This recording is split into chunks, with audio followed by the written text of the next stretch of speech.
What's up, Taiwan? I'm Liao with news from here in Taiwan and around the world.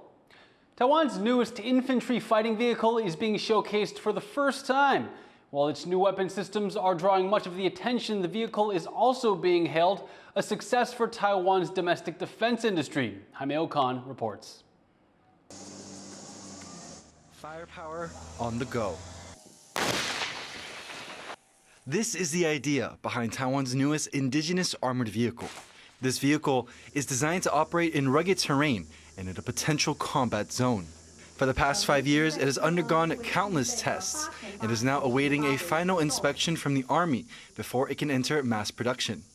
Engineers from the country's largest weapons maker say they are optimistic. 枪炮合一、动态稳定以及行进间射击的能力，绝对能够符合未来国军在作战方面的需求。 One of the key features of this vehicle is a brand new 105mm cannon, which the military says can help provide extra firepower to its infantry. Taiwan has been looking for ways to defend against a possible invasion from China, and analysts say this gun is a good option. With a new gun is a 105mm new gun is the quite formidable weapon that can pose a serious threat. So in some cases, it might even stand a chance against landing main battles. The military says it will also make another prototype that's under 3 meters, as this one is just a bit too tall, standing roughly at 3.3 meters high. While much of the attention is focused on the cannon, the new weapon system on top of this armored vehicle, it's what's inside that's really making manufacturers happy and optimistic about the future of Taiwan's domestic defense industry, as 85% of this vehicle is made in Taiwan. In recent years, Taiwan has invested billions into its domestic defense industry as it tries to ease its reliance on defense products from the United States. And it's believed this armored vehicle demonstrates Taiwan's potential to develop even more advanced systems. I think this is a great example of where we see Taiwan's innovation really coming to the foreground. There's an incredible wealth of innovation in Taiwan, just a wonderful bed of R&D and talent that's being poured into the defense industrial sector. It's not just things like the Clouded Leopard, but UAVs, and indigenous missiles are another area where Taiwan's domestic defense industry really excels. As Taiwan continues to innovate and create new weapons here at home, it's becoming more determined than ever to show that its defense is truly in its own hands. Ryan Wu and Jaime Okan in Nantou County for TaiwanPlus. A plummeting birth rate is having a serious knock-on effect on the country's conscription numbers. To help ease the problem, the government is making it harder to get out of mandatory military service. For low-income families, that could be a big problem. John Van Trieste explains. It's been 7 months since Taiwan lengthened conscription for young men from just 4 months to a full year. Officials say this is necessary as China ramps up its threat to invade. But filling the ranks is getting harder as Taiwan's birth rate drops. For the first time, Taiwan has conscripted less than 100,000 recruits. Projections show that this number will go down to just 75,000 at the start of the next decade. To fill the ranks, the government has had to relax rules on height and BMI, and it's also making it harder for those deemed fit to get exemptions from serving the full year. But some people worry this could deal a serious financial blow to families that rely on their young men for income. It is still possible to get classified as a supplemental soldier, conscripts who do 12 days training before returning to civilian life. But there are plans to scrap exemptions for young men that need to earn for their families. The only exception will be men who are the only support for a severely ill family member. Regular conscripts are paid, but not very much.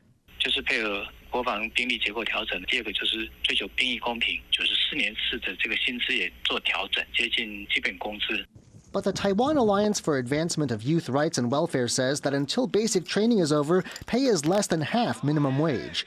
That can mean 2 months of minimal income.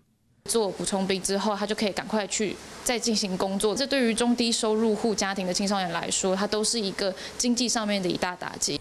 Youth welfare activists want the government to look into subsidies or other measures to support these young people, so they can support the families who depend on them. Chris Ma and John Van Trieste for TaiwanPlus. The U.S. State Department has ranked Taiwan as a Tier 1 country in an annual report measuring efforts to combat human trafficking. It's the 15th consecutive year Taiwan has achieved the highest possible ranking, though it doesn't mean it's completely free from the issue. Reporter Reese Ayers spoke with Yiling Chiu from Amnesty International about who is still most vulnerable to human trafficking. A recent US State Department report shows that Taiwan is a Tier 1 ranked country in terms of tackling human trafficking, which indicates that Taiwan's doing a good job in dealing with the issue. But does this ranking accurately reflect the situation in Taiwan? According to the report, actually the Tier 1 is just the country which fits the minimum standard of the prevention of the human trafficking issues. Shows that Taiwan's authorities did a lot on that, but there are still a lot of space to be improved, including in the migrant workers' labor working situation in Taiwan. And so what kinds of people are most vulnerable to human trafficking in Taiwan? The migrant workers, especially the domestic care workers in the family, and also the distance ocean fishery workers, and even some foreign students are also the potential victims of the human trafficking. And I will say that there are also more undocumented migrants in Taiwan. They didn't protect by any legal framework or law in Taiwan. Currently, what efforts are being made by the Taiwanese government or human rights organizations to counter human trafficking, and what more can be done? The human trafficking case might be considered as a labor dispute rather than a human trafficking issues. And also, I think the review process or the identification process lack of the civil society's opinions and consultation, and also we still see a lot of like the broker fee, the agency issues. So we need to improve all this working situation and working condition for all of them, and also to protect all of the undocumented migrants, the migrant workers who flee away from the employees and they become illegal migrants. Then they were facing, like, even they are sexual abuse or labor abuse, but they find it difficult to report to the police because they was under illegal status. And maybe we also need more training or resources for the police, prosecutors, and judges. That was Reese Ayers speaking to Yiling Chiu, National Director of Amnesty International Taiwan. 5 pro-democracy activists from the landmark Hong Kong 47 case have appeared in court trying for lighter sentences. The day's hearing is expected to be the final stage of the largest national security trial under China-imposed laws in the city. Joyce Tseng has more. Deciding the fate of pro-democracy activists, Hong Kong's courts are hearing requests for leniency from 5 defendants in the city's biggest national security trial under Beijing-imposed laws, which could see some of them jailed for life. Among the 5 is legal scholar Benny Tai, who prosecutors have dubbed the mastermind behind an unofficial poll to select candidates for a legislative election 4 years ago. Seeing this as an attempt to overthrow the government, authorities arrested Tai and 46 other Democrats in 2021, collectively known as the Hong Kong 47. All but 2 of them were eventually convicted. We have demonstrated to the world and also to the authority that we have not given up to strive for democracy for Hong Kong. The case has drawn international criticism for Beijing's sweeping controls of Hong Kong as damaging democratic freedom. Chinese and Hong Kong authorities maintain that the national security laws were needed to bring back stability after months of pro-democracy protests in 2019, sparked by a bill that would have allowed sending criminal suspects to be tried in China. The chief executive, John Lee, said that political reform or universal suffrage is out of his agenda in his term of office. Both Beijing and Hong Kong set the tone that any kind of progression back to the days that we used to be would no longer a thing. 45 of the activists are set to make their cases in the coming 6 weeks, including seasoned politicians, academics, doctors, and journalists. Some, including Benny Tai, have pleaded guilty, while others have become witnesses for the prosecution, moves that could lead to reduced sentences. But whether that will be honored is uncertain, as Hong Kong scholars say the city's legal system, with judges handpicked by Beijing, may not be following precedent. Scott Huang and Joyce Zhen for TaiwanPlus. A top economic think tank says Taiwan's traditional sectors will likely remain sluggish despite a boom in demand for emerging technologies. Demand for AI and high-performance computing has helped boost Taiwan's export-oriented economy, but the think tank says people may still be weighed down by high production costs. The economy ministry says traditional sectors are showing mixed results, with the auto parts industry falling as much as 9% year on year. Taiwan's health ministry has announced 6 new developmental tests for children under 7 years old.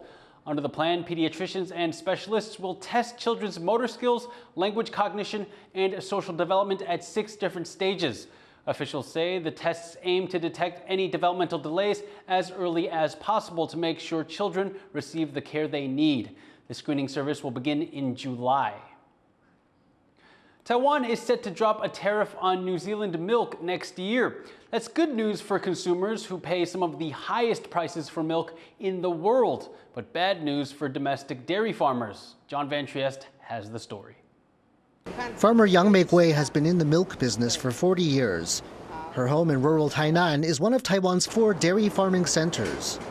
When dairy farming was introduced to this region of southern Taiwan 7 decades ago, milk products were something of a novelty in the local diet, but people have since developed a taste for them. These days, though, Yang and other dairy farmers have been selling their young cows at a big loss as the industry struggles to compete with imports. 我在去年开始就被减了7%，然后今年又被减了将近5%。这个比例的话，一共差不多要减到12%。Milk imports grew 35% from 2013 to 2021, and with tariffs on New Zealand milk ending next year, imports could climb even further. Taiwan's consumers stand to benefit. Milk prices in Taiwan are some of the highest in the world, twice what they are in Europe, the US, and neighboring Asian countries. With domestic milk still holding the biggest market share, this makes sense. 第一个原因就是我们所有的不管是草料或是饲料都是进口的哦。再来是台湾都是小田，它就需要花很多的人力，然后它的相对于它的这些设备，它的摊提费就会比较高。And there are more reasons. The Dutch breed of milk cow most common in Taiwan is ill-suited to Taiwan's climate. Only 15% of dairy farmers have more than 300 cows, meaning limited scale. And on top of everything else, farmland is expensive, and many townships won't give permits for new dairy farms. The economics mean that New Zealand milk will always win on price. But while some farms may well go under, not everyone believes Taiwan's dairy sector is doomed. 其实我觉得台纽协定2013年就已经签订了，其实我们有12年的时间可以好好准备产业的升级跟转型。我们不会在成本上面赢过他们，那我们能做什么？我们只能提高我们的品质，提高我们的生产效率，以及提高我们的产品差异化的竞争力。台湾的鲜乳的优势在那个鲜字，所以我们要更重视我们的品质，然后我们透过我们合作的厂农的一些机制，或者是自有品牌的一些建立，去凸显我们国产鲜乳的一些新鲜优势。Taiwan has to make tough decisions about keeping tariffs in place versus opening up as it seeks more free trade. And like farmers around the world, that means Taiwan's farmers are having to make big changes of their own to survive. Scott Huang and John Van Trieste for TaiwanPlus. Thank you for watching What's Up Taiwan. You can visit the TaiwanPlus website or follow our social media for more stories from Taiwan and around the world. Finally, check out this sports-themed runway show in Paris celebrating 100 years of French fashion. I'm Liao. Take care and see you next time.